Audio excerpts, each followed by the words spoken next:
Kalau lo belum sakit, kalau lo belum pingsan, lo tetap masuk kantor, lo tetap kerja kayak gitu. Overwork sometimes itu out of your hands, unless you do something about it gitu. Ngejar tapi nggak pernah ada feedback nih. Itu susah tuh ketika nggak ada feedback. Either karena kita nggak nyari atau nggak ada orang care enough untuk kasih feedback. Yang penting itu bukan long hours, yang penting adalah value added-nya sebenarnya gitu. We have to deal with our surroundings ya, and how we deal with it itu kembali lagi ke diri kita dan support system kita. Kenapa mereka merasa burnout? Kenapa mereka merasa overwork? Seperti itu.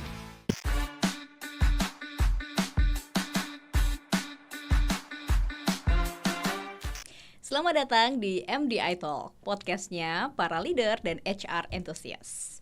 Akhirnya kita syuting lagi, Mas Ray. Iya, setelah beberapa purnama nih Mbak Atik nih.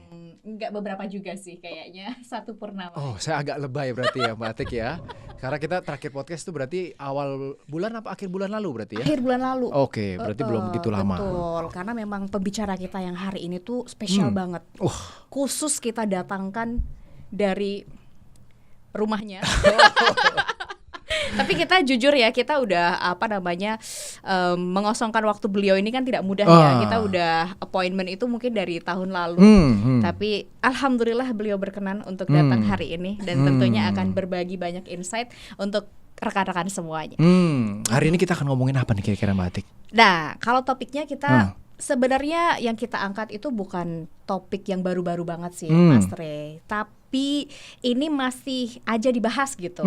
Bahkan tadi saya sempet kan scroll artikel gitu, ketemulah sebuah artikel baru tuh bulan Februari. Ya kita mungkin tampilin aja kali ya. Ini nih. 1/4 pekerja RI overwork. Ini dampaknya bagi kesehatan tuh. Headline-nya aja begitu, 11 Februari 2026 tuh. Wah, berarti belum begitu lama gitu ya. Masih tahun ini juga. Nah, berarti kalau 1/4 pekerja tuh berarti kan kalau asumsi Indonesia kan mungkin pekerjanya 60 jutaan kira-kira, berarti sekitar 15 jutaan sampai 20 jutaan kira-kira nih yang overwork. Nah, ini sangat-sangat angka yang mengerikan juga nih Mbak Atik nih. Betul. Nah, dan kebetulan bintang tamu kita nih Mas Ray ini juga bekerja di salah satu industri yang terkenal juga dengan jam kerja panjang dan penuh tekanan gitu. Nah, nanti mungkin kita akan banyak bertanya insight dari beliau terkait dengan hal ini nih, seperti apa gitu. Nah, sebenarnya narasumber saya hari ini, saya udah kenal lama sebenarnya. Nah, sebelumnya memang dia di industri yang non rumah sakit gitu ya. Sebelumnya mungkin di mining. Nanti kita kenalan lebih lanjut. Menarik sekali ya profilnya ya. Kalau gitu langsung saja kita sapa. Selamat sore. Selamat sore Mbak Atik, selamat sore Mas Ray. Sore Pak Ivan. Panggilannya Pak Ivan. Nama kerennya Pak Ivan. Nama panggung ini kayaknya Mas Ray ya. Terima kasih banyak sudah berkenan untuk hadir. Dan semoga lancar puasanya. Insya Allah. Tinggal setengah jam lagi mungkin kita ya. Iya. Terasa gitu ya. Ternyata hari ini kita habiskan 20.000 kata kita di sore hari ini. Iya, betul sekali. Dan semoga membawa amal jariah Pak. Waduh. Untuk kita gitu ya. Ini kultum jatuhnya berarti ya. Iya. Oke. Gimana? Thank you banget Pak Ivan udah nyempetin waktu ke sini. Seneng lagi bisa ketemu lagi Pak. Iya. Setelah udah berapa tahun kita nggak ketemu Pak ya. Iya, gara-gara Covid kita dipisahkan. Iya, dipisahkan. Ya. Betul. Covid memang memisahkan banyak jalinan tali kasih. Jadi ini dalam rangka kita mau CLBK lagi gitu ya. Semoga bisa kembali lagi ya Mas Ray. Iya, amin. Pak Ivan, mungkin buat teman-teman yang nonton kita nih Pak Ivan, mungkin kan banyak yang belum kenal nih Pak. Mungkin bisa kenalan dulu kira-kira Pak Ivan nih saat ini ditugaskan di mana dan mungkin perjalanan karir singkat aja Pak. Oke, boleh.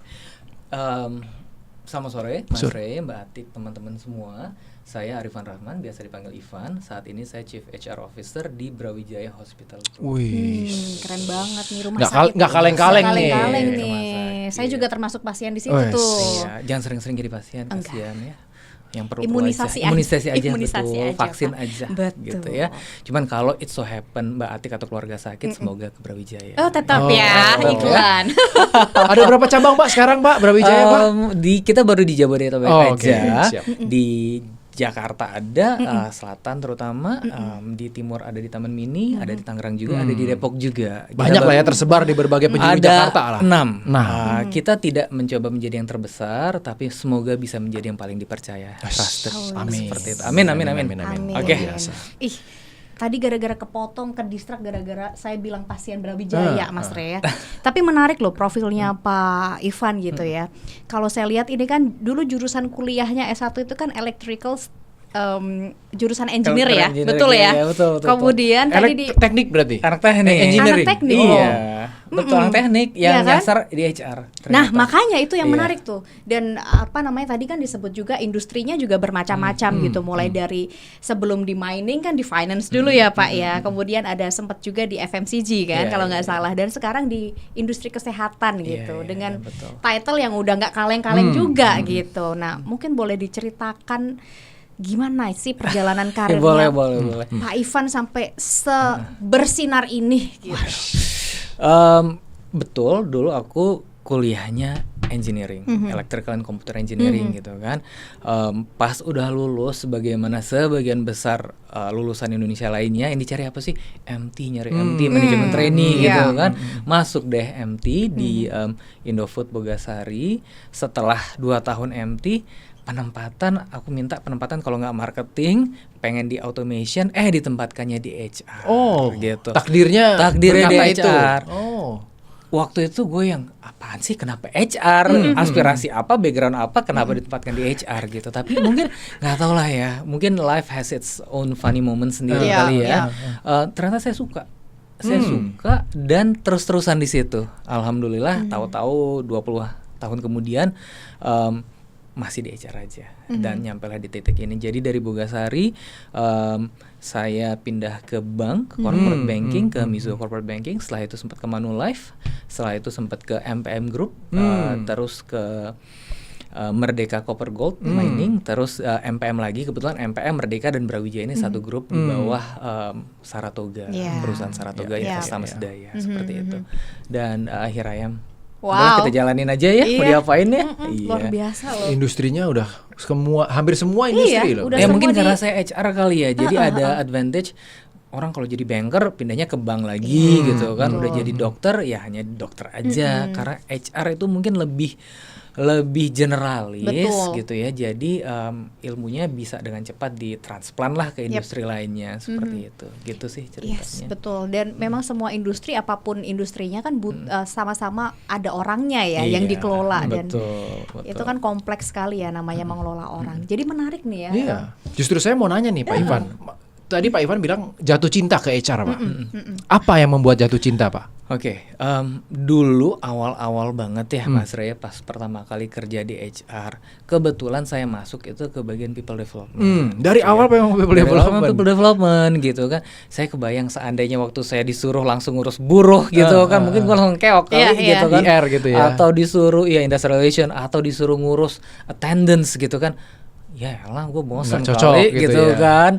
Tapi kebetulan saya dapat tempat yang agak-agak dinamis ya, people development, training, OD. Jadi suka kerjanya project based, kerjanya lebih gimana caranya kita mengenable seperti itu.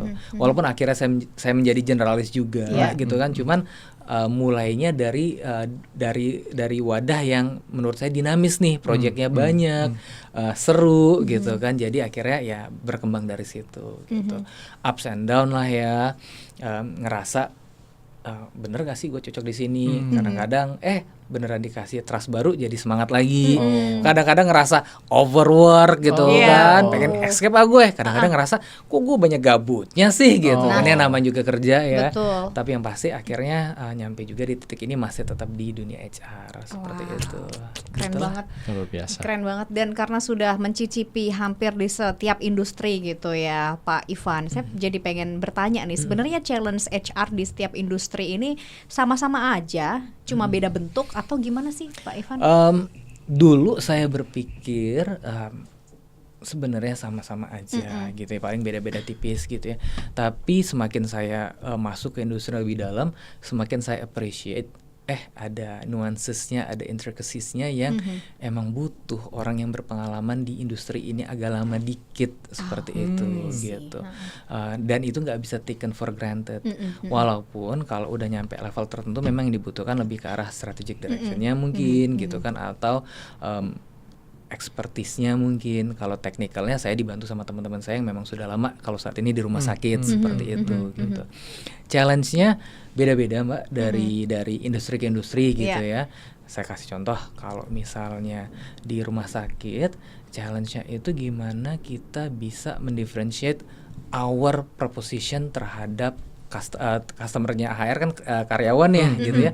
Tadi udah kita mention, rumah sakit banyak banget, industri udah kebentuk, dokter saling saing-saingan gitu kan. So what makes it different working for Brawijaya dan working for si S, si M, si E gitu kan. Nah challenge-nya lebih ke arah mungkin engaging our employees at the same time recognizing mereka, ngasih reward yang sesuai dengan kontribusi dan seterusnya. Karena industri rumah sakit itu homogen in terms of yang diberikan seperti itu gitu. In terms of compensation benefits-nya itu lebih homogen. Kalau semuanya sama rasa, sama rata, then what makes us different gitu. Jadi itu mungkin challenge-nya. Sementara kalau misalnya di sebelumnya di industri otomotif gitu ya, otomotif beda lagi. Mungkin challenge-nya waktu itu ada bagaimana kita bisa menelurkan leader-leader baru nih, karena otomotif kan udah puluhan tahun di Indonesia gitu kan. Bos-bos yang jago 10-20 tahun yang lalu itu udah pada mau retired semua tuh. Leaders dari dalamnya udah siap belum gitu-gitu sih. Jadi seru lah. Berarti beda ladangnya, beda tantangannya. Betul. Beda ladangnya, beda gulmanya gitu ya Mas. Penyakit obatnya juga harus beda-beda nih berarti ya. Jadi walaupun memang levelnya strategic thinking gitu, tapi tetap harus tahu nuansenya di detail-detailnya juga harus paling nggak kegambar karena challenge-nya beda-beda juga gitu ya. Nah ini dari pengalamannya Pak Ivan kan jadi penonton kita jadi tahu ya kurang lebih seperti apa sih di setiap industri kayak gimana. And by the way, Mas Ray, rumah sakit itu kan sebuah industri yang tadi ya kita sempat mention bahwa suka terkenal dengan jam kerjanya yang panjang, kemudian tekanan yang sangat tinggi dan tanggung jawabnya tuh gak main-main, manusia loh bro gitu kan ya. Nah menurut Pak Ivan sendiri nih, overwork di industri medis itu adalah sesuatu yang memang tidak bisa dihindarkan atau sebenarnya bisa dikelola sih?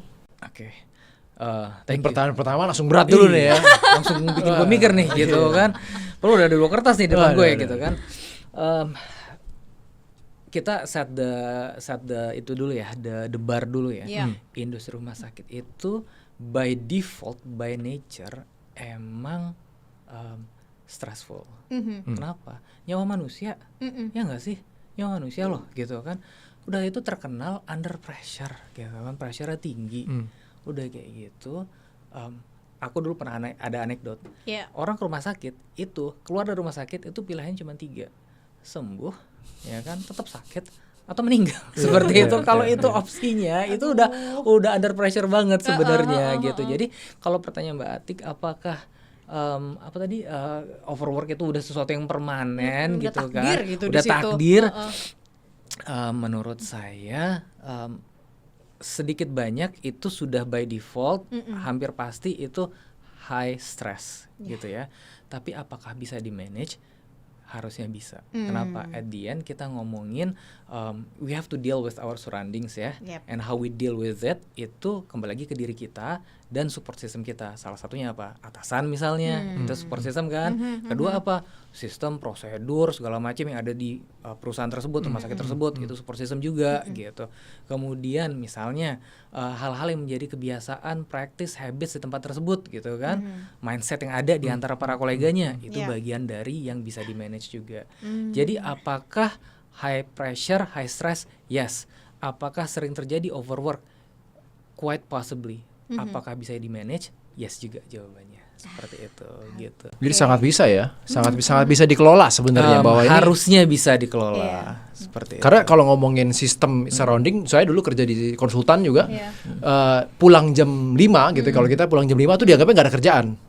Jadi pulang jam 5:30 gitu tuh wah ini nggak kerjaan gitu anggapannya. Itu kan budaya yang dibangun bahwa semua tuh harus kerja sampai di atas jam 7 jam 8 itu baru normal gitu. Bukan bukti dedikasi kalau Tenggo gitu ya. Iya bahwa itu bukan berarti bisa managing productivity dengan baik, tapi justru malah lu nggak ada kerjaan gitu. Nah itu yang dulu pengalaman saya juga gitu. Dan menarik tadi juga Pak Ivan mention salah satu yang yang berperan dalam mengelola overwork ini adalah tadi tuh atasan. Nah itu nanti mungkin kita akan masuk sana bahas juga sampai sana ya soal leader, atasan dan juga Okay. training apa yang dibutuhkan. Iya.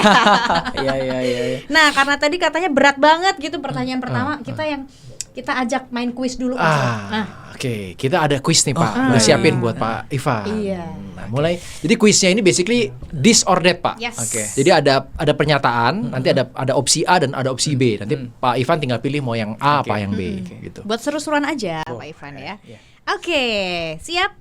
Kita mulai. Yang pertama, lembur tanggal merah tapi dapat insentif gede, atau tetap libur tapi nggak dapat apa-apa? Yang kedua, saya pengen ngambil tanggal merah tersebut, libur, nggak apa-apa deh nggak dapat insentifnya. Ini ngomongin pribadi ya. Yes. Saya pengen yang kedua. Oke.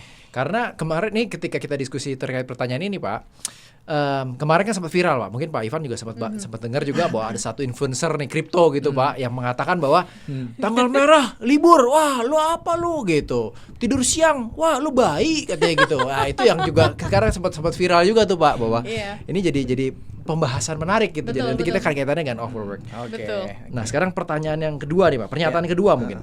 Kerja sampai tipes tapi cepat promosi atau kerja santai, work life balance tapi karir dan gaji pas-pasan. Kalau saya, apalagi kalau saya refleksi diri saya masa lalu, yang pertama, saya agak-agak tipe A dulu gitu kan. Kerja sampai tipes gitu ya Pak ya. Saya Di infus pasti buka laptop. Betul, bila di rumah sakit tuh buka laptop gue gitu kan kerja. Tapi gini sih, saya kembali lagi, kita semua ya terlepas dari overwork atau tidak, bukan masalah overwork atau enggak, hard work itu minimum, kerja keras itu minimum. Dan saya sorry nih nggak ngomongin generasi, tapi saya lahir di generasi yang menyatakan bahwa kalau lo belum sakit, kalau lo belum pingsan, lo tetap masuk kantor, lo tetap kerja kayak gitu. Jadi kalau cuma sekedar pusing-pusing dikit kan ada Panadol, gitu kan. Kalau misalnya ngantuk-ngantuk dikit minum kopi lah, gitu. Apalah ini seperti itu. Jadi kalau balikin ke pertanyaan Mas Ray tadi, gitu ya, saya sih mendingan kerja keras sampai tumbang tapi promosi daripada bisa main padel tapi sebenarnya penghasilan biasa aja. Nggak mau gue kayak gitu. Jadi ada bedanya antara overwork dengan hard work ya Pak ya? Beda. Iya, ada bedanya tuh di situ. Jangan sampai keliru gitu bahwa hard work itu sama dengan overwork. Nggak gitu kan sebenarnya. Hard work itu I choose to work hard gitu ya. Overwork sometimes itu out of your hands. Unless you do something about it gitu. Gitu. Saya tahu nggak semua orang punya prinsip yang sama. Mungkin ada orang yang saya pengen work life balance dan seterusnya dengan alasan apapun. I respect Bebas that. ya. Silakan gitu. Tapi kalau buat saya nggak seperti itu. Nah, kita definisi overwork ini ya nanti kita mungkin bisa bahas gitu ya. Kapan kamu ngerasa overwork? Kamu yang tahu kapan kamu ngerasa overwork. Kapan kamu ngerasa ini aba-abanya rambu-rambunya kelihatannya gue udah mulai nggak enak nih. Gue udah mulai dikit-dikit senewan, dikit-dikit snap at people around me gitu kan, atau dikit-dikit kok jadi gampang pusing, jadi gampang sakit, atau paling simpel gini deh, kerja keras dari jam 7 sampai jam 8 sampai jam 9 tiap hari, tapi kok ngerasa value gue nggak nambah ya, gue nggak tambah pinter ya, kontribusi nggak tambah banyak ya, impact nggak tambah besar, then you need to start asking yourself, jangan-jangan kamu tuh overwork. And you did not even realize that. Seperti itu gitu. Oke, menarik nih. Saya pengen nanya pertanyaan ketiga, tapi pembahasan dari Pak Ivan tadi menarik banget nih. Kalau gitu sepanjang perjalanan karir Bapak nih, Bapak lebih sering merasa tertuntut untuk overwork atau justru merasa guilty kalau misalnya nggak overwork? Wow, oke. Saya tidak merasa guilty ketika tidak saya ngerasa guilty kalau saya tidak melakukan pekerjaan seperti yang sesuai standar saya, seperti itu gitu.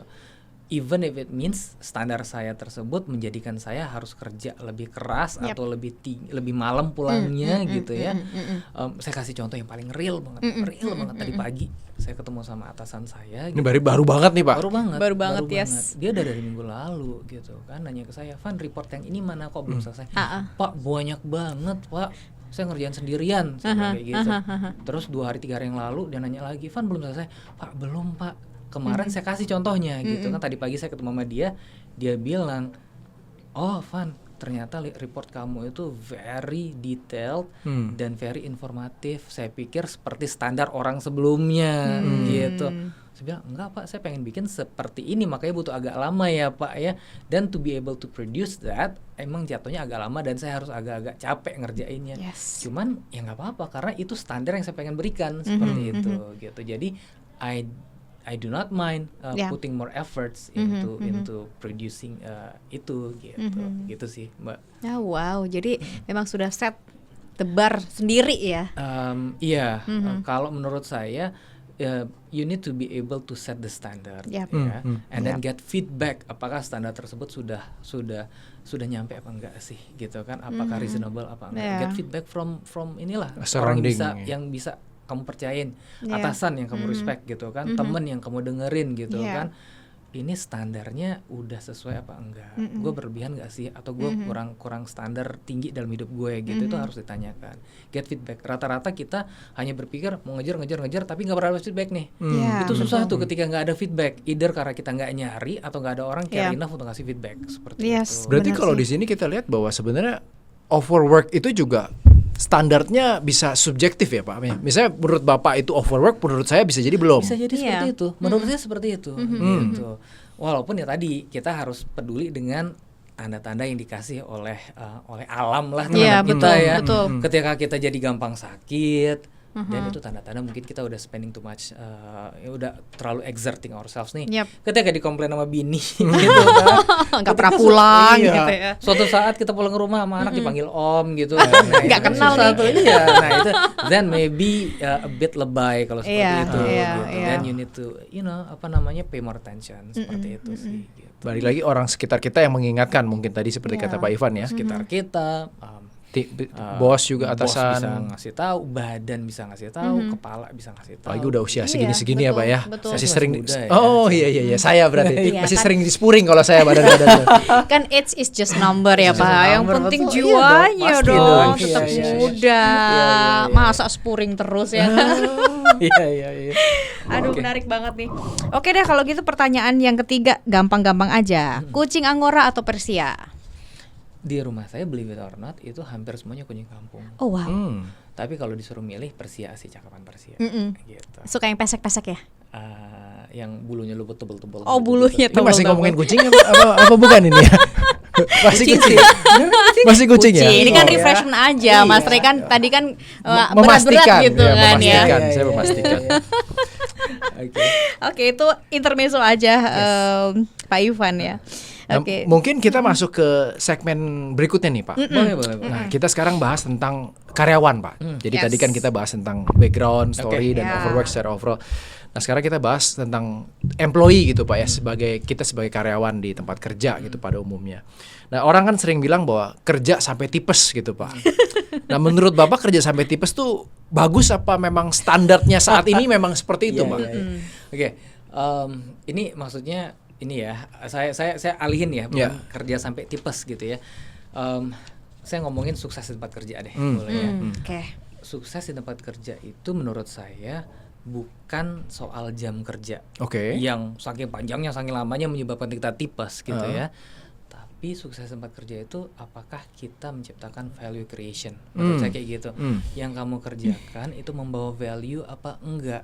Seperti itu gitu. Jadi kalau misalnya kita ternyata sampai udah kerja keras, kerja lama, gubrak, nggak membawa hasil apa-apa, then it's not a success. Sama juga bohong berarti. Sama aja bohong seperti itu gitu. Jadi saya nggak setuju bahwa overwork atau work very long hours, work very hard itu adalah tanda sebuah dedikasi atau sukses gitu. Sukses. No, Anda menciptakan apa dengan semua waktu yang diberikan tersebut?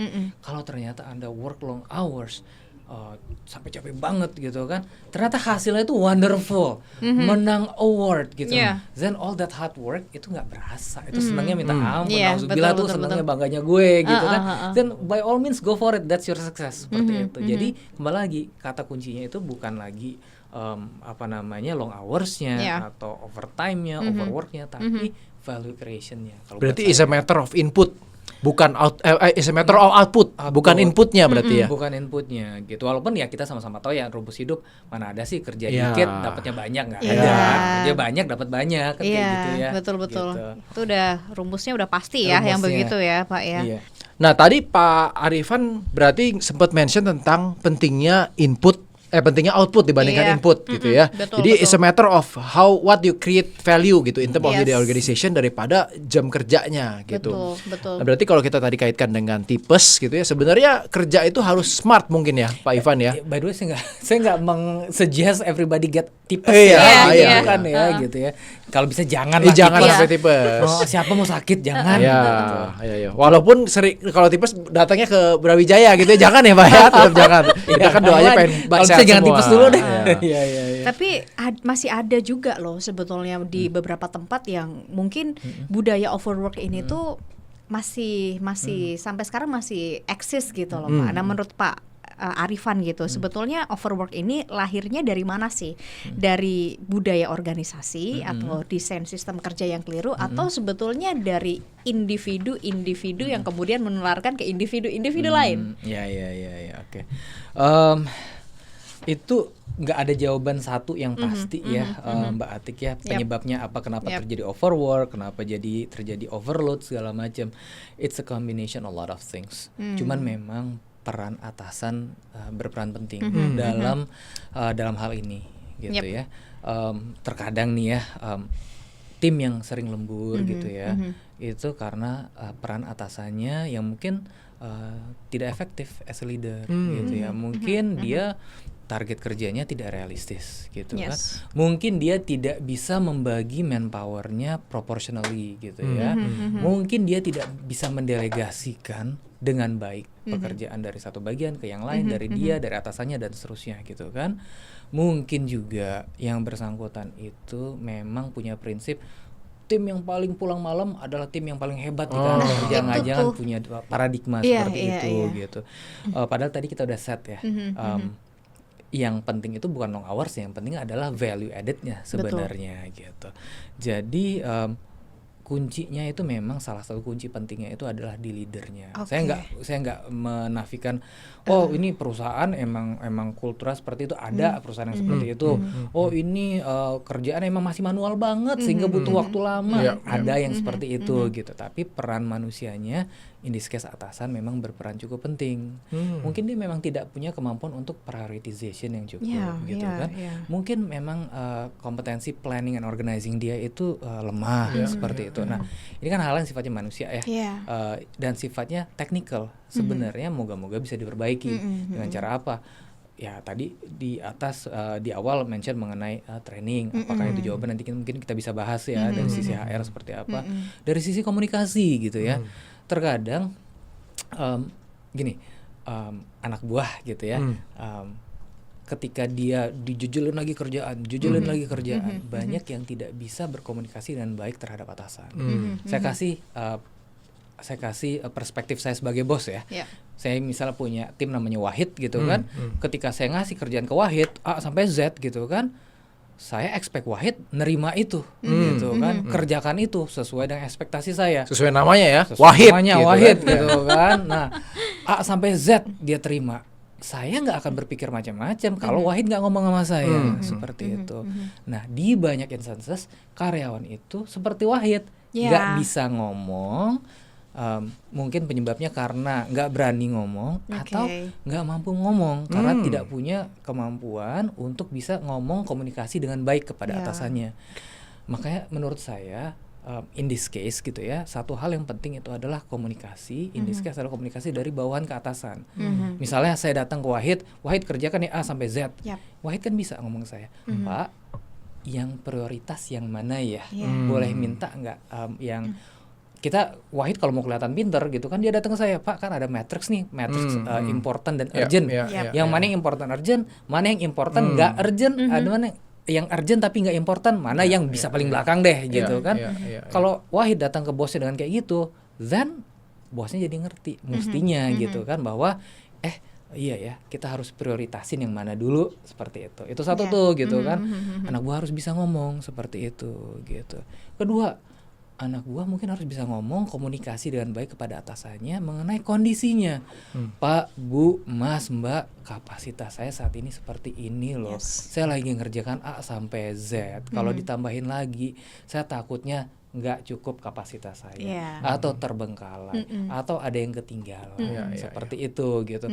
Karena kalau saya ngasih kerjaan ke anak buah saya nggak tahu dia itu sibuknya kayak apa. Yang saya tahu mungkin dia di depan laptopnya main game kali, saya nggak tahu gitu kan. Yang saya pengen tahu adalah kamu ngerjain sesuai yang saya suruh. Nah kalau misalnya udah at capacity, ngomong sama atasan, gitu. Dan ketiga adalah bawa solusi ke atasan. Pak, Bu, Mas, Mbak, boleh nggak? Ini adalah prioritas untuk saat ini, saya selesaikan besok pagi, yang ini saya selesaikan minggu depan, yang ini mungkin bisa 1,5 minggu lagi. Atau Pak, Bu, di tim sebelah kelihatannya anak internnya lagi agak longgar nih, saya tarik, boleh nggak untuk ngebantu saya di sini? Jadi datang dengan solusi. Jadi kalau tadi cerita ini kuncinya di komunikasi. Kita mulai dari atasan ya. Atasan banyak yang mungkin nggak paham, nggak tahu, mungkin punya mindset sendiri terhadap overwork gitu kan. Tapi anak buah kadang-kadang juga berperan. Dia harus bisa ngomong, dia harus tahu kapan bisa berkomunikasi dengan atasannya. Obviously ketika ngomong sama atasan jangan petantang-petenteng ya gitu kan, jangan songhong gitu. Kalau WA harus pakai emoticon gini dulu ya, Pak. Harus. Itu tuh gua nggak ngerti meme yang seperti itu. Cuman ya basic lah ya, ngomong dengan baik, dengan santun gitu kan, dengan lancar gitu. Gitu sih menurut saya ya. Jadi sebenarnya overwork ini memang ada peran dari sisi atasannya, ada dari sisi bawahannya untuk bisa managing atasan juga. Yang atas juga harus bisa managing yang bawah dengan baik sehingga overwork ini jadi berkurang. Betul. Karena pada akhirnya namanya budaya itu kan dibentuk dari perilaku individu di dalamnya kan. Sesuatu hal yang udah dibiasakan turun-temurun ya akhirnya akan terbentuk seperti itu. Jadi memang untuk memutus rantai tersebut perlu peran dari dua ini, dari sisi leader dan juga dari sisi bawahannya. Nah sebelum kita nanti mungkin bahas soal training apa yang dibutuhkan oleh leader, cilah iklan. Jadi menarik sekali yang di mention oleh Pak Ivan gitu terkait dengan kemampuan bawahan untuk menyampaikan secara asertif ya. Artinya ini kan berkaitan dengan komunikasi asertif, which is itu nggak mudah gitu. Apalagi di budaya kita yang sangat sungkanisme izin gitu ya, Pak ya. Dan tadi yang kedua adalah membawa solusi, karena memang seringkali orang ketika ke atasan itu cuman menceritakan masalahnya doang gitu. Padahal dia digaji kan untuk mencari solusi, ya kan Pak? Kenapa tiba-tiba malah atasannya juga yang disuruh mecahin solusinya, mecahin masalahnya dia gitu kan ya. Jadi ini berarti kan nggak cuma leadernya doang yang butuh dikasih training, betul ya Mas Rey ya? Tapi juga bawahannya. Setuju nggak nih Pak Ivan? Masuk. Nah mungkin saya mau nanya nih Pak Ivan. Tadi kan Pak Ivan sempat bilang bahwa bawahannya itu kan juga perlu bisa untuk basically managing atasannya juga lah, atau say no lah kalau misalnya memang ini ada boundariesnya gitu. Tapi kan realitanya kan kadang-kadang kalau kita ketemu dengan atasan kan ya tadi seperti kata Mbak Atik, sungkanisme ada, takut ada. Gimana sih Pak tipsnya supaya bisa bisa equal gitu loh dengan atasan dalam hal ini gitu kan. Tadi butuh keberanian Pak Ivan untuk bisa, Pak saya punya begini, dan nggak semua atasan juga bisa terima tadi kan. Nah itu gimana tipsnya buat saya, teman-teman ini dan saya juga kalau misalnya punya atasan, gimana cara managingnya ini Pak? Managing atasan ya. Ntar ditonton sama atasan saya nih. Aduh, gawat nih. Ketahuan jurus-jurusnya Pak. Ketahuan gitu ya. Kamu lagi melakukan ini Van, ntar gituin lagi gue. Tadi ya satu, komunikasi sama atasan. Ya, komunikasi yang apa? Yang baik, yang asertif, yang solutif seperti itu gitu ya. Kedua, atasan tuh suka deh kalau misalnya anak buah datang udah dengan sesuatu yang sifatnya itu mungkin bukan solusi yang paling akhir, tapi udah ada progress. Ya, udah ada planning seperti itu. Jadi bukan acak-ucuk, Pak, gue capek, kebanyakan kerjaan. Ya Allah itu mah dikemplang kalau kayak gitu, gitu kan. Enggak kayak gitulah. Datang dengan baik, bawakan secara terstruktur, ada frameworknya, cara ngomongnya, gitu kan, cara penyajiannya, gitu. Udah disiapkan dulu. Nah, ini ngomong tips pribadi boleh ya. Ini untuk kita bagaimana kita memanage kerjaan kita, not necessarily manage atasan. Cuman kan by we manage our work itu at the same time kita eventually akan manage kerjaannya atasan juga, karena kan kerjaan kita turun dari dia gitu ya. Believe it or not, sampai sekarang itu saya tiap pagi tiap pagi itu saya masih nulisin loh apa yang perlu saya kerjakan di hari Kamis ini. Sama saya lihat di hari Rabu kemarin atau sebelumnya apa yang belum saya kerjakan. Itu saya tulis lagi, Mbak. Saya tulis lagi apa yang saya perlu kerjakan. Ada 8 item misalnya gitu kan ya. Dari 8 itu biasanya saya pilih 3 yang paling utama, yang paling urgent dan important, no matter what harus selesai. Itu saya pilih dulu tuh gitu. Itu 3 itu menjadi fokus saya di hari tersebut. Sisanya ya sambil kita kerjain nanti deh pas ada segala macam gitu kan. Jadi saya selalu bikin duluan tuh list di pagi hari apa yang perlu saya kerjakan di hari tersebut. Seperti itu. Kedua, ini tips lagi ya. Dan by the way ini tips pribadi saya nggak tahu, mungkin banyak lah ahli-ahli tipper yang lain di luar sana gitu ya. Kedua, saya selalu menyisakan atau menyisihkan waktu di pagi hari itu untuk saya ngecek sanity saya gitu kan. Biasanya saya sampai jam 9 itu saya nggak pengen diganggu. Sanity maksudnya bukan kewarasan ya, tapi maksudnya kerjaan, prioritas, email yang penting, apa yang saya lupa dan seterusnya. Biasanya sampai jam 9 saya nggak mau diganggu. Tim saya masuk buat apa, tanda tangan, ngediskusi, ntar ya saya bilang seperti itu. Jadi si Wahid ini nggak boleh masuk nih Pak? Nggak, biasanya saya ngecek Wahid itu nanti jam 9 ke atas. Seperti itu gitu. Kecuali kalau bawa makanan boleh. Boleh. Gitu ya. Kopi biasanya nyogok. Ada sogokan nggak apa-apa. dulu ya. Gitu. Boleh kalau gitu. Jadi saya sediakan waktu khusus untuk saya self review aja. Apa kerjaan yang belum selesai, apa yang out of hand, apa yang masih butuh support dan seterusnya. Saya sediakan waktu. Reflective time gitu Pak. Me time gitu untuk me time main game. Iya, me time untuk reflective self reflection aja, benar-benar. Ya me time lah, benar me time gitu. Kemudian tips berikutnya boleh ya. Saya itu nggak begitu percaya sama multitasking gitu. Saya kalau saya ngerjain ya saya fokus di task saya tersebut gitu. Saya nggak pengen ngerjain A di same time ngerjain B sama ngerjain C juga gitu. Karena nggak semua orang bisa multitasking. Saya tahu ada beberapa orang yang bisa multitasking. Most people menurut saya nggak bisa multitasking. Kita pengen hasil terbaik, kita harus fokus seperti itu. Seringkali multitasking itu ada aja yang kelewat, Kemudian yang lebih parah lagi, ada aja yang salah. Kita di kantor standarnya turun. Iya, jangan sampai dong kita salah kerjaan. Di HR salah ngurus gaji, mati gitu kan. Nolnya kebanyakan gitu Pak ya. Iya, kebanyakan nggak boleh juga. Diprotes kita sama shareholders gitu. Jadi saya nggak percaya sama multitasking gitu. Udah 3 tips ya tadi ya. Itu udah ini banget ya, komplit banget nih. Bawa solusi, progres, kemudian tadi yang menarik adalah self reflection di pagi hari. Part of journaling lah ya kita kayak luar biasa itu kayak di tempat Pak Ivan hari ini yang setinggi itu pun beliau masih melakukannya everyday gitu. Tinggi-tinggi banget kok. Dan kalau ada yang lebih tinggi boleh. Iya. sekalian ya Pak. Sekalian ya. Jadi maksudnya itu sebuah pengingat gitu untuk kita yang mungkin masih di level-level kroco mumet gitu ya Pak ya. Budak-budak korporat gitu ya. Batik nih. Kita semua budak korporat kok. Betul. Tapi kan memang tempatnya agak beda-beda gitu ya. Tera sharingnya beda gitu ya. Jadi semoga ini bisa jadi tips juga untuk teman-teman semuanya. Dan tadi yang menarik adalah terkait yang part yang ketiga tadi tuh, yang terakhir dibilang sama Pak Ivan adalah bahwa kita juga harus tahu soal apa tadi tiba-tiba saya lupa Mas Rey. Fokus. Nah, multitasking tadi. Nah, betul multitasking. Yang kepikiran di saya tuh tiba-tiba adalah grafik metriknya Eisenhower soalnya. Karena memang yang saya ketahui ya bahwa otak kita itu tidak didesain untuk kita melakukan multitasking gitu. Ada syaratnya kalau misalnya kita mau multitasking. Pertama, kita perlu bisa yang salah satu kerjaan itu kita tuh udah paham banget, udah jago banget. Atau syarat kedua adalah kita menggunakan fungsi otak yang berbeda. Kayak misalnya kita nyetir sambil dengerin musik gitu. Tapi kalau nyetir sambil baca WA kan nabrak gitu kan ya. Jadi jadi ini adalah satu hal yang mungkin banyak orang masih salah kaprah gitu loh Pak Ivan. Jadi ketika Pak Ivan mention itu, ini bisa jadi reminder lagi nih buat teman-teman semuanya. Dan terkait dengan tadi ya, ketepatan sama kecepatan itu kan dua kutub yang berbeda. Jadi ketika kita ngejar kecepatan, yang penting cepat, kadang-kadang nggak tepat jadinya. Ada yang typo lah, misalnya tadi HR nolnya glinding, ada yang kelebihan, ada yang kekurangan gitu. Jadi tips-tips ini semoga membawa benefit untuk teman-teman semuanya, dan tentunya ini juga pengingat untuk saya dan juga untuk Mas Ray juga. Oke. Nah mungkin saya mau lanjut ke pertanyaan berikutnya nih, Pak Ivan. Kan sering Pak kalau di iklan-iklan lowongan tuh Pak, siap bekerja di bawah tekanan Pak, katanya gitu kan. Nah itu kalau dari kacamata HR maksudnya tuh apa Pak? Pak.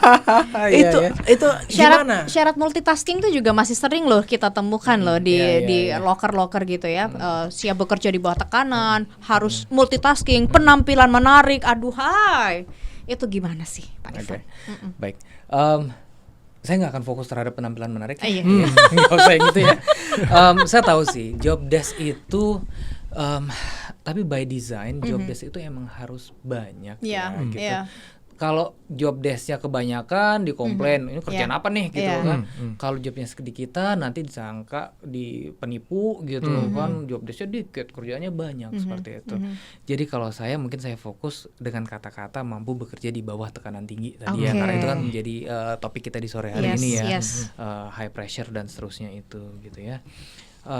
Pertama, jangan-jangan memang able to work under pressure gitu kan, jangan-jangan memang tuntutan dari industrinya kayak gitu. Jadi kita harus cek nih, saya bisa share dikit ya, menjadi seorang nurse itu under pressure loh. Bayangkan harus tetap senyum, tetap ramah, sopan, santun sambil nusuk jarum gitu kan. Ini imagine susahnya seperti apa dapat seorang pasien yang takut darah, atau nggak kelihatan, itu under pressure loh itu gitu kan. Jadi memang standar industri seperti itu. Atau misalnya pekerjaannya sebagai driver truck maintenance di site, di mining site, itu under pressure. Kenapa? Karena highly regulated karena kan gini. Truk-truk di mining kalau pernah lihat di film atau di foto kan gede banget, ya kan? Itu ada manusia di bawah nggak kelihatan, ada mobil kecil di bawah nggak kelihatan. Jadi emang harus selalu awas, harus selalu ngelihat, kalau nggak ngelindes kayak gitu. Jadi pertanyaan pertama, ketika ada job desk, job ad menyatakan must be able to work under pressure gitu ya, jangan-jangan industri standar memang mengharuskan seperti itu, gitu. Itu dicek dulu, jangan langsung manyun, jangan langsung mencibir, jangan-jangan memang dituntut seperti itu. Jadi bukan selalu tanda red flag ya Pak ya? Bukan tanda red flag kalau untuk di job ad gitu ya. Kedua, menurut saya nih, kuncinya itu bukan di job ad-nya itu, tapi kuncinya itu adalah di interviewnya. Pada saat interview, kandidat tanya aja sejelas-jelasnya seperti apa sih rutinitas pekerjaannya, ekspektasi terhadap pekerjaannya, struktur timnya seperti apa. Nah di situ baru ketahuan, oh ini kelihatannya too much nih asking of the candidate, atau oh gue bisa deh ngelakuinnya gitu. Jadi, boleh Pak seorang pelamar kerja untuk menanyakan itu? Boleh dong, sangat boleh sekali. Interviewer itu kan selalu ditutup dengan ada pertanyaan nggak dari Bapak, dari Ibu, dari Mas, dari Mbak. Itu kita many times kita itu expect questions yang menggambarkan nih anak mikir ya, bukan cuma datang buat jawab pertanyaan doang. Nih anak beneran nge-research ya, beneran ngebaca ya. Kita pengen ngedenger clever questions, bright questions dari kandidat. Jadi silahkan ditanyakan agar teman-teman nggak ngerasa ketipu.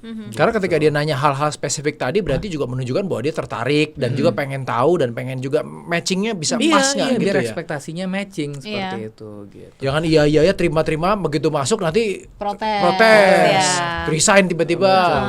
Dan interviewer yang baik ketika ditanya seperti itu mau ngejawab seperti itu. Jadi user HR yang baik adalah ketika kandidat menanyakan hal seperti itu menjawab dengan sebaik-baiknya, sejujur-jujurnya gitu. Karena kan kita mau menyamakan ekspektasi nih gitu. Jadi jangan sampai kalau misalnya untuk orang HR jangan sampai ada pertanyaan seperti itu nggak dijawab.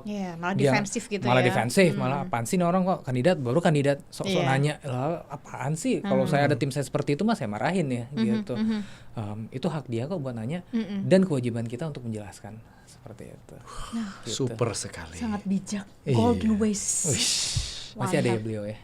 Masih. Panutan saya dulu 15 tahun yang lalu. Luar biasa. Luar biasa. Oh wow, jadi sebetulnya boleh nanya. Nah, tadi clever question gitu ya, menarik nih. Mungkin boleh dikasih spill contoh-contohnya dong, clever questionnya tuh kayak gimana sih yang bisa ditanyakan kandidat ketika interview? Tadi singgung dikit ya. Tanyakan, Pak, Bu, ini untuk kerjaan yang kerjaan office ya, beda kalau kerjaan, mohon maaf, di industri service itu beda gitu ya. Tanyakan jam kerjanya seperti apa, dari jam berapa ke berapa, dan typically karena kalau misalnya ditanya jam kerja udah pasti 8 to 5 jawabannya, 9 to 6 gitu. Typically seperti apa kayak gitu. Kemudian ekspektasi terhadap pekerjaan saya apa gitu. Terus misalnya dia menjelaskan, oh ya kamu seorang, misalnya asal nyebut nih ya, boleh ya.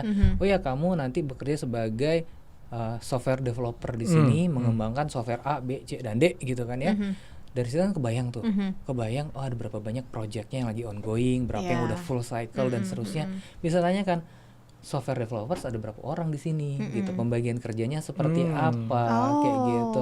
Kemudian in terms of project manajemennya itu kita taruh di mana, apakah masih manual, which is biasanya itu lebih repot, atau sudah pakai app seperti itu gitu. Kemudian bisa tanyakan juga nih, pembagian kerja tadi apakah sesuai dengan levelnya misalnya gitu kan, apakah sesuai dengan expertise-nya atau apa gitu.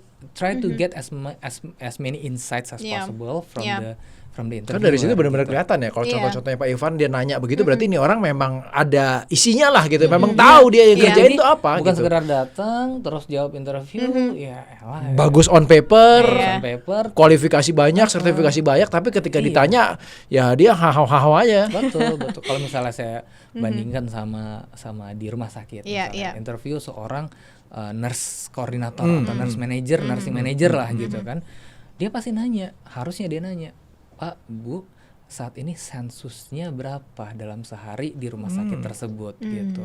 Jadi dia bisa ngukur, sensus berapa, sensus itu berapa banyak pasien yang datang gitu kan ya. Oke, saat ini nursesnya ada berapa? Oh sekian. Dia bisa ngebayangin, kan ada standar gitu kan. Standar per hari berarti sekian. Kelihatannya ketinggian deh. Pasti capek banget di sini. Udah bisa ngambil kesimpulan sendiri kan? Atau kelihatannya standar industri juga seperti itu. Boleh deh gue proses lagi, misalnya seperti itu gitu. Nah itu bagian dari pertanyaan yang sangat valid untuk ditanyakan. Kayak gitu. Yes, betul. Dan ini dari yang saya ketahui gitu ya, memang bertanya saat interview itu adalah salah satu tips gitu kan bagi job seeker untuk bisa dilirik oleh si hiring manajernya gitu ya. Karena it leaves an impression, ya kan, apalagi kalau itu impressionnya itu positif dan strong. Saya bisa ngomong sama tim saya, Syifa, kelihatannya yang saya interview kemarin oke tuh gitu ya, dia nanya kayak gini-gini, boleh deh coba deh diproses gitu kan. Walaupun secara kualifikasi bisa jadi kalah. Secara kualifikasi on paper mungkin so-so bersaing lah ya. Kandidat harusnya papernya hampir sama gitu.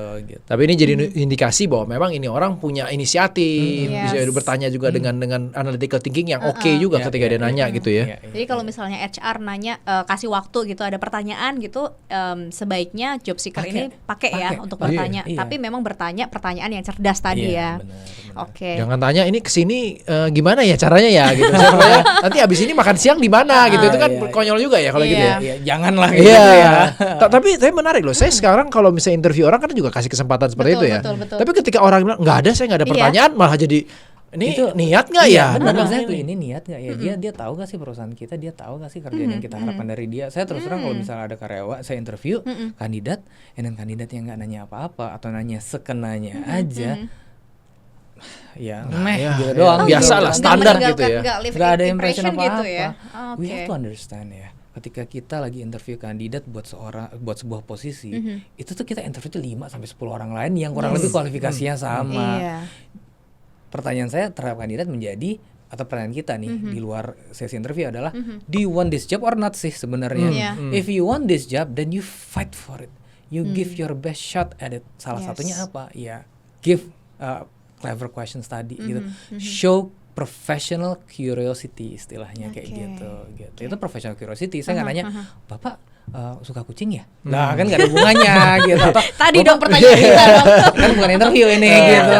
Bapak fans bola klub apa gitu ya? Aduh nggak penting itu nanti aja gitu kan. Oke. Nah biasanya kan pertanyaan-pertanyaan clever itu mungkin ditanyakan oleh job seeker yang memang sudah experience ya. Nah, bagaimana dengan fresh graduate yang mungkin kayak MT tadi? MT itu kan kadang-kadang kayak nggak tahu ya nanti di dalamnya akan seperti apa, lapangan bolanya ibaratnya seperti itu. Nah, itu tipsnya gimana nih Pak Ivan kalau untuk teman-teman fresh graduate nih?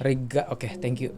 Regardless of level, satu pertanyaan yang menurut saya perlu ditanyakan itu adalah, Pak, Bu, Mas, Mbak, target kerja buat saya apa? Kayak gitu.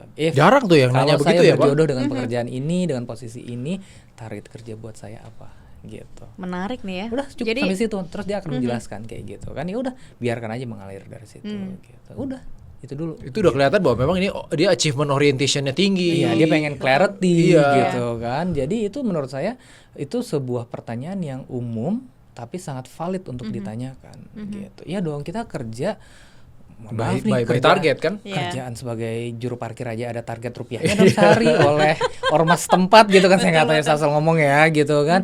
Tapi ya semua pekerjaan kita ada targetnya kok gitu pasti. Saya sebagai HR ada target kerjanya. Mereka yang kerja di finance ada target kerjanya. Mereka yang di lapangan apalagi sales ya kan pasti ada target kerjanya seperti itu gitu. Jadi menyamakan ekspektasi di awal itu bisa memberikan impresi yang bagus lah buat HR ya. Ini tips nih buat teman-teman job seeker yang experience dan juga buat teman-teman fresh graduate. Ya karena banyak juga penonton kita yang memang job seeker, Pak Ivan. Memang dia nyari, kalian banyak komentar-komentarnya bahwa nyari kerjaan makin susah saat ini.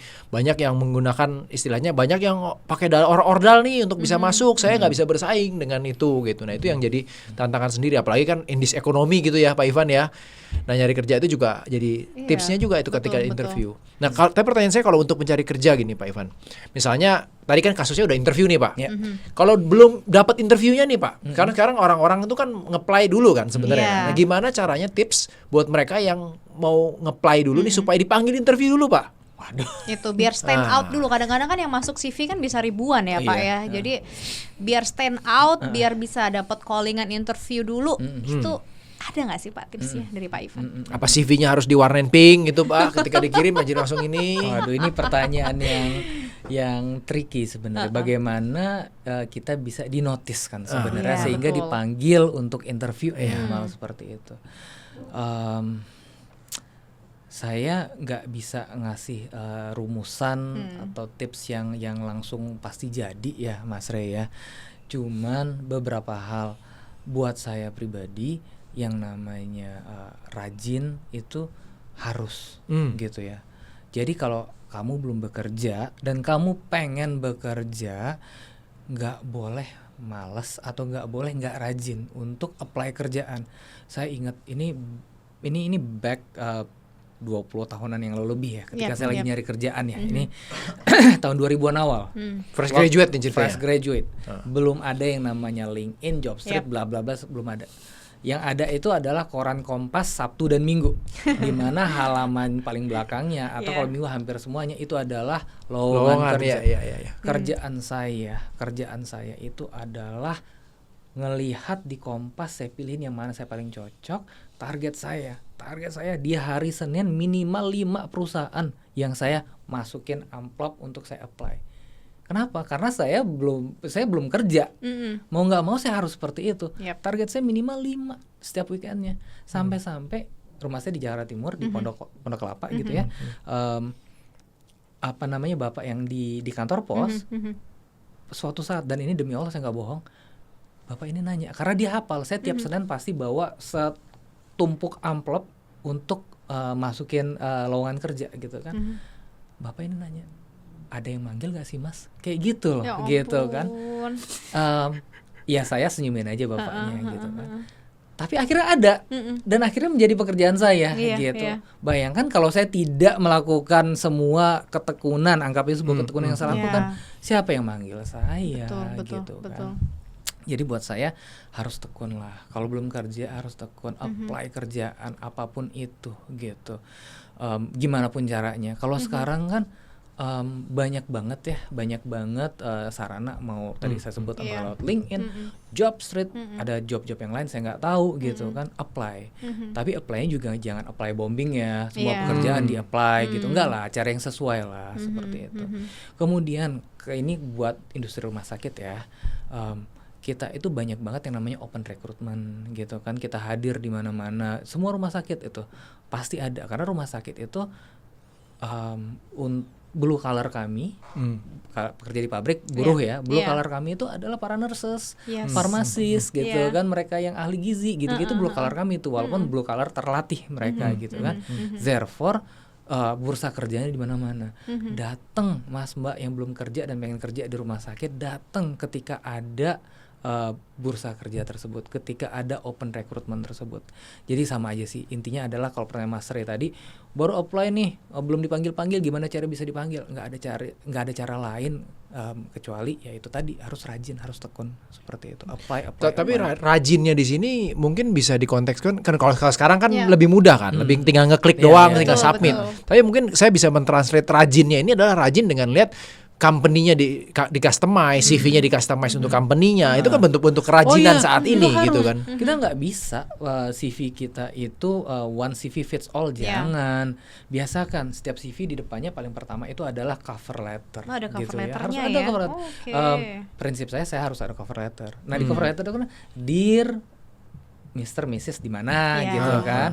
Nah, masa apply buat Brawijaya tapi yang disebutnya itu rumah sakit lain, ya jangan dong. Jangan gitu. Sampai Jangan ya, sampai. itu udah benar-benar big no banget. Iya. Atau misalnya kamu sebenarnya adalah software back end gitu kan. Yang di-apply itu adalah software front end gitu kan. Dan kamu tetap nulis software back end. Kenapa? Karena kamu malas ngubah cover letternya. Jangan dong. Disesuaikan sama job yang dituju. Itu udah red flag banget tuh Pak kalau kayak gitu ya. Itu udah red flag. Saya paling ilfeel kalau misalnya membaca CV ditujukannya salah gitu kan. Udah gitu posisi yang dituju salah gitu. Buat saya sih aduh nggak gue lihat udah sisanya. Kelihatan nggak niat gitu ya. Kalau resume belakangnya, CV belakangnya itu standar semuanya. Dan pakai AI deh, AI pinter banget ngebikinin CV buat kita. Tapi jangan bohong ya CV-nya ya.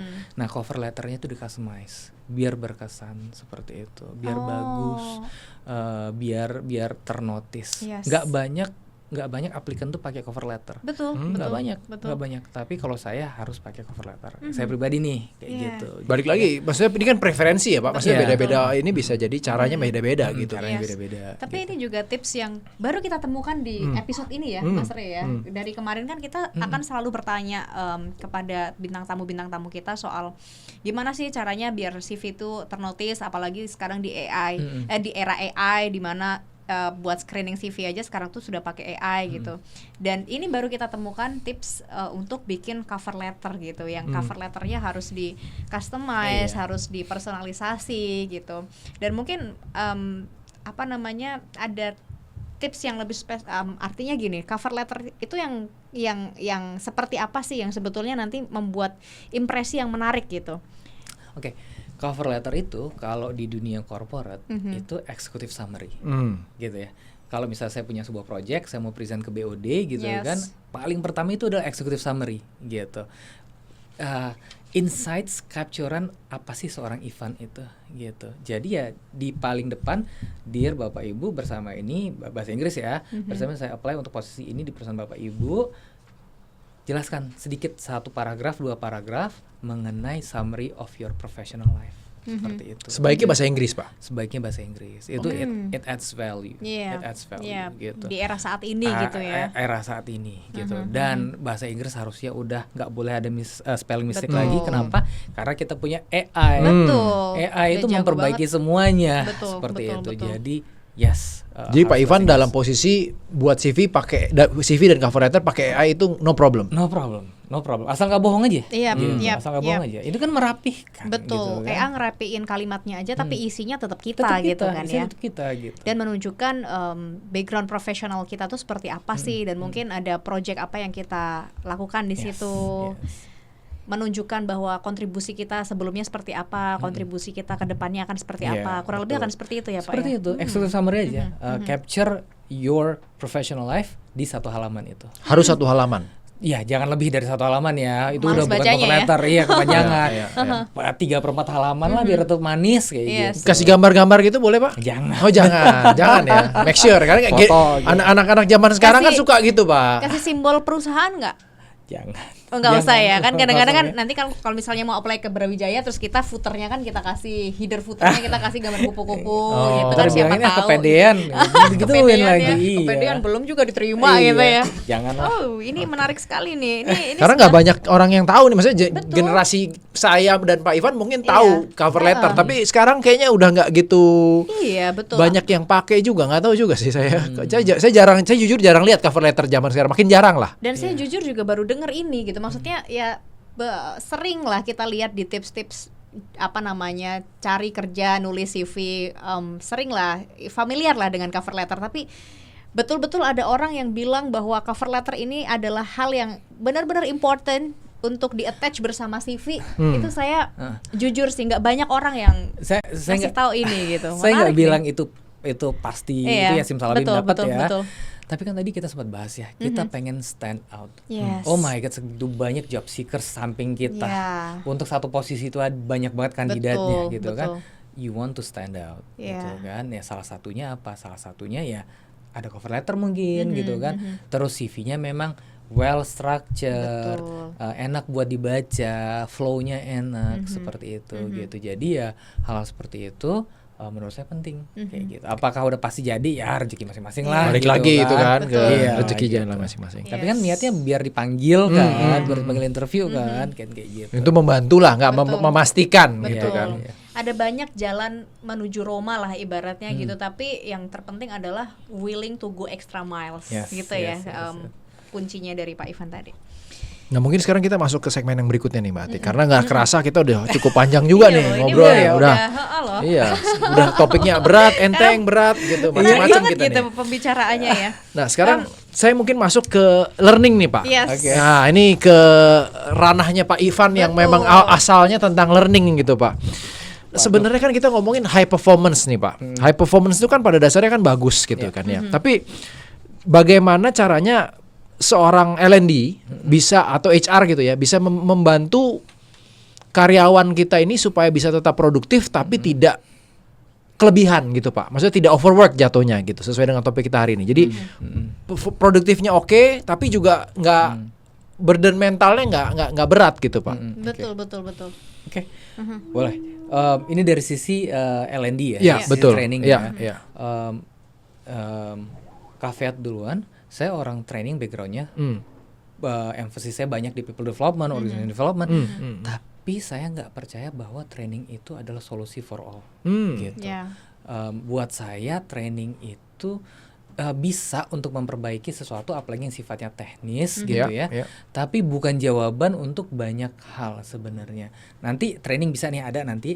Cuman menurut saya kalau misalnya ada karyawan yang merasa overwork atau sebuah sistem lah, sebuah tim yang banyak rasanya kok lemburnya banyak, overworknya banyak, overtime-nya banyak, solusinya bukan training sebenarnya menurut saya. Yang pertama harus dilihat dulu gitu ya. Dilihat dulu kenapa ini terjadi gitu. Nah, yang bisa dilakukan oleh HR adalah HR datang ke bosnya, ke manajernya. Pak, Bu, Mas, Mbak, tim lo itu 20 orang, rata-rata pulangnya jam 8 ke atas semua loh.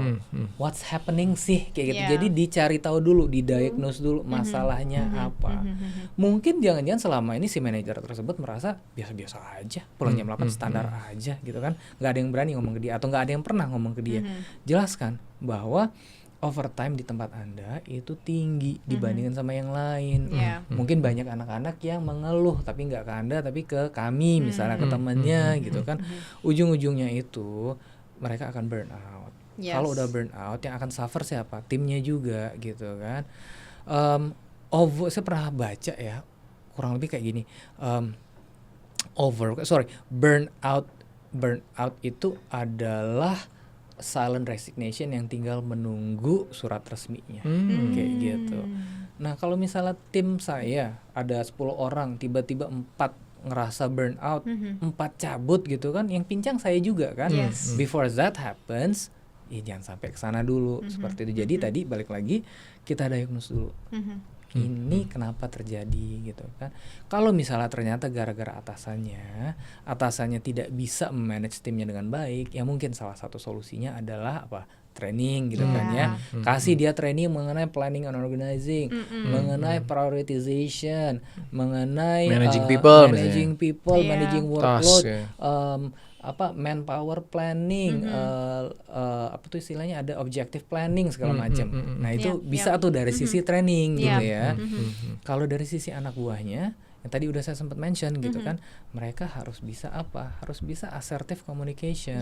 Mereka harus bisa ngomong dengan asertif, dengan baik, dengan terstruktur. Kenapa mereka merasa burnout? Kenapa mereka merasa overwork? Seperti itu. Kalau selama mereka masih diem-diem aja, atasan nggak merasa bersalah, anak buah nggak bisa ngomong ke atas atau nggak mau ngomong ke atas, then it's gonna keep on happening. Seperti itu. Betul.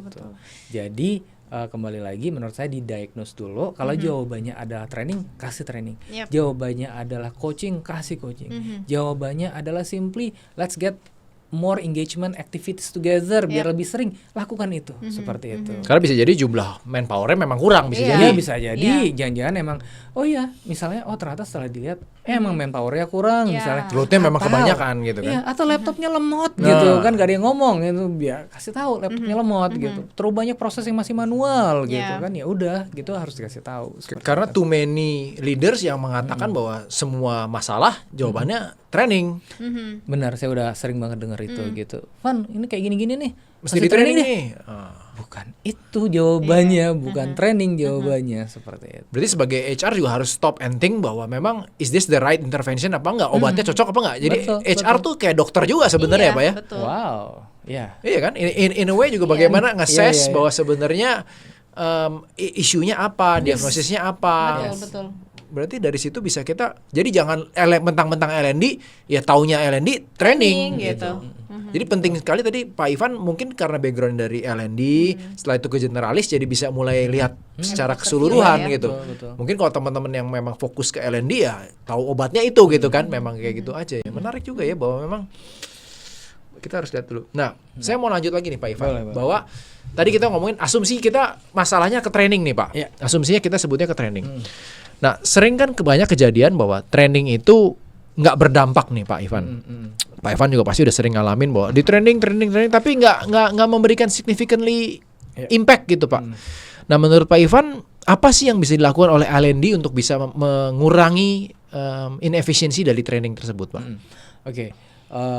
Dari L&D sendiri, kembali lagi ya, L&D siapapun yang in charge of L&D itu harus berpikir solusi itu bukan training satu-satunya. Namanya kan learning and development ya. Even jika solusinya adalah training, bukan berarti training itu harus hadir di kelas. Bisa jadi disuruh nonton podcast, bisa jadi disuruh lihat webinar, betul. Bisa jadi sharing session, apalah morning coffee lah, atau afternoon apa namanya, breakfasting misalnya lah, ya, gitu. Lunch and learn lah, atau apapun itu gitu. Jadi sebagai orang L&D harus bisa melihat bukan training aja, tapi bentuk-bentuk training seperti apa, intervensi seperti apa yang bisa dilakukan untuk mengadres situasi tersebut gitu.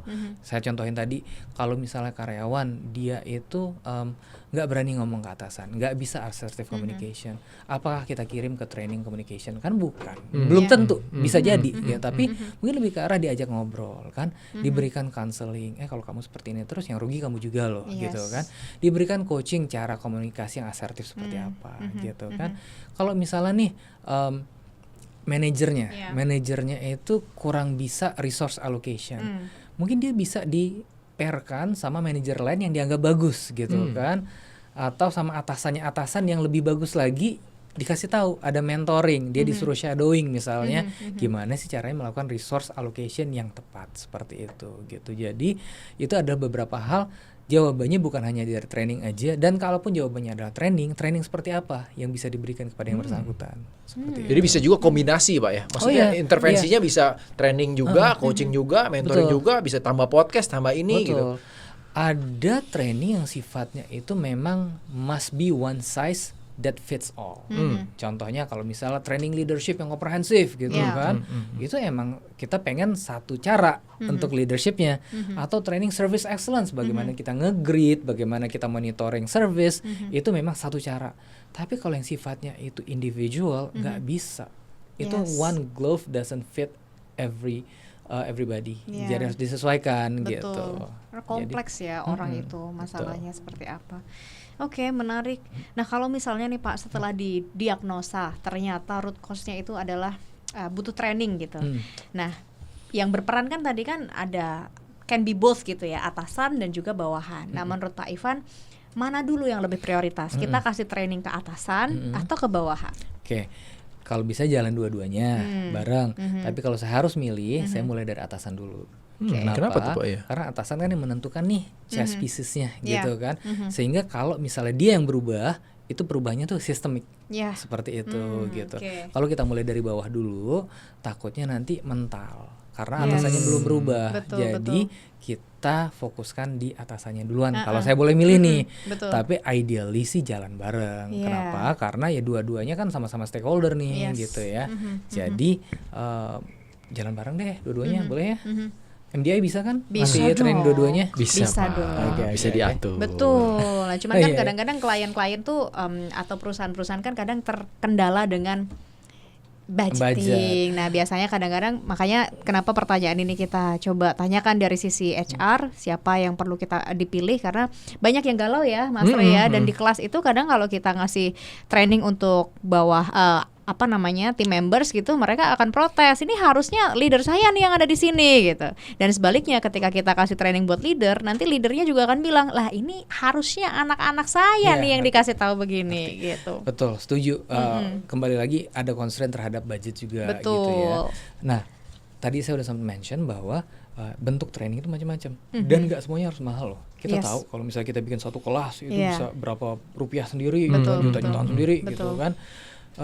Bikin aja kecil-kecil, dan beberapa intervensi itu sifatnya itu murah atau bahkan no cost kok. Ketika kita misalnya ngadain acara sharing session di kantor gitu, kita bikin lunch and learn atau kita bikin afternoon coffee gitu kan, untuk kita saling mengempower atau imparting new knowledge gitu kan. Modalnya apa sih, gorengan kan, ya kan, sama kopi ya, kopi mah bikinin sama OB juga bisa kan, gitu-gitu, nggak mahal gitu. Jadi pinter-pinternya HR-nya, pinter-pinternya tim L&D-nya untuk bisa mengadres itu gitu menurut saya. Yes, mungkin untuk training apa yang agak mahal, training inilah apa namanya execution gitu kan, resource planning and allocation misalnya kayak gitu kan, itu harus dikirim keluar, itu agak mahal, that's fine. Tapi kan nggak 20 orang dikirim ke sana, hanya 1, 2, 3 misalnya, 2 lah gitu kan, sisanya 15, 18 lainnya kirim kemana? Ya coba atur di kantor gitu kan. Termasuk kalau misalnya di kantor ada orang yang bisa tadi, misalnya bisa shadowing, bisa mentoring, bisa coaching gitu kan, minta yang bersangkutan. Biasanya di kantor tuh ada deh manajer di mana yang memang role model, karena agak-agak ideal nih gitu. Minta dia untuk berkontribusi lebih banyak terhadap tim yang ada di dalam, seperti itu. Ya, berarti harus benar-benar kreatif banget industri ekonomi, bahwa ngelola budget harus bisa sesuaiin banget dengan kebutuhan organisasi, dan obatnya pun juga macam-macam, bisa jadi kombinasi. Betul. Dan kita juga dari sisi L&D gitu ya, kita melihat bahwa tadi training itu kan ibaratnya 10% ya. Jadi 20 dan 70% sisanya itu kan di-embed di dalam keseharian mereka bekerja. Jadi kita juga saat ini tuh sedang mengembangkan yang untuk post activity training tuh kita kuatin gitu. Karena memang sekarang ini nggak bisa kalau cuma 1-2 hari training langsung berubah, kan nggak bisa. Kita harus monitoring, dan seringkali perusahaan juga pengen tahu gitu seperti apa sih impactnya, pengen kelihatan gitu kan ya, Pak Ivan ya. Oke. Jadi dari sisi L&D-nya juga mesti kreatif. Kita juga sebagai support, kita kan supporter ya, Mas Rey ya, sebagai kita dari vendor training ini kan supporter untuk teman-teman L&D gitu. Bagaimana kita juga bisa bantu teman-teman L&D untuk kreatif dan juga untuk bisa resolve dengan cara-cara yang mungkin lebih budget friendly gitulah istilahnya ya, tapi juga impactful untuk mereka gitu. Yang menarik banget, kita udah belajar tentang bagaimana dari perspektif job seeker, kita dari leader juga, dari sisi HR juga tadi ada sedikit, ada dari sisi L&D juga. Kaya banget ini pembahasan kita hari ini, luar biasa. Amin. Walaupun mendekati dan sudah lewat buka puasa nih, fokusnya tetap harus jaga gitu ya. Semakin fokus kita, semakin lapar semakin fokus. Waduh. Jadi terima kasih sekali Pak Ivan, waktunya sudah selesai. Sudah selesai, nggak berasa ya. Berasa ya. Saya takut kalau ini kelamaan takutnya nanti perutnya sudah mulai keroncongan gitu ya. Saya nggak berani untuk nahan lama-lama gitu ya. Lah, ya. Wow, sekalian diet ya. Iya.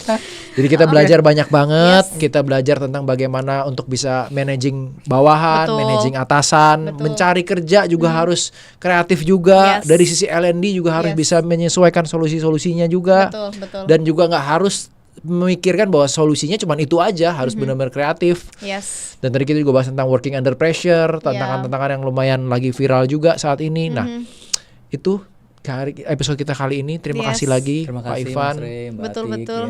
Ya, mudah-mudahan nanti kita Ivan bisa ketemu lagi di kesempatan berikutnya, Pak Ivan. Iya, semoga ini jadi amal jariahnya Pak Ivan yang sudah sharing untuk kita semua ya, teman-teman ya.